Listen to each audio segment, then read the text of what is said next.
আসসালামু আলাইকুম প্রিয় দেশবাসী।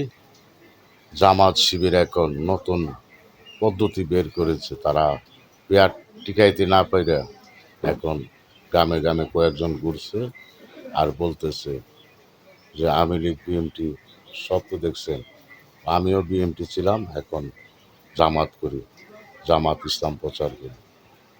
জামাত ইসলাম প্রচার করবে, তাই না? জামাত কি ইসলামের মালিক? ইসলাম প্রচার করেছে আল্লাহর অলিগণ, ৩৬০ জন আউলিয়া এই বাংলাদেশে ইসলাম প্রচার করেছে। তারা এখন বলে কিনা যে বাংলাদেশে ইসলাম ইসলামী রাষ্ট্র বানাইবে। আর কত বাহানা করবে? ৯১% মুসলমান রাষ্ট্রে তোমরা ইসলাম প্রচার করবে, কেন অন্য রাষ্ট্রে যেতে পারো না তোমরা? জামাতি যাও, এই মায়ানমার যাও বা আমেরিকা যাও, সেখানে গিয়ে ইসলাম প্রচার করো। বাংলাদেশে তোমাদের কে বলেছে ইসলাম প্রচার করার জন্য, ইসলামী চর্চা করার জন্য? বাংলাদেশ তো ইসলামী রাষ্ট্রেই।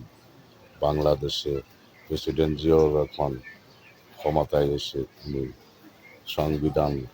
সংবিধানে প্রথম বিসমিল্লাহ লাগিয়েছে। তো তোমরা কি প্রেসিডেন্ট জিয়াউর রহমানকে মুসলমান মানো না? তোমরা মুসলমান? তোমরা জামাত মুসলমান না?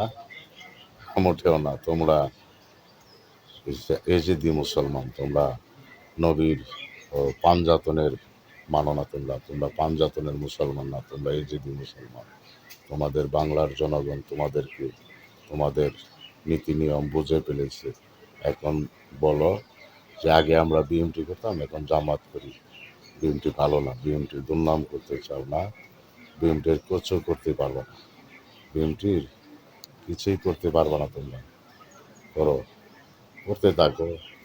বিএনপির সাথে এক বাসনি খেয়ে এখন যে পাতে খাও সেই পাতেই তোমরা মলত্যাগ করো। তোমাদের খাচ্ছ তুলো এনে তোমরা মুখ মুছাই লাইলে খায়া, আর পিছনের কথা তোমাদের খেয়াল থাকে না। তোমরা নাফরমান, তোমরা বেঈমান, বিশ্বাসঘাতক।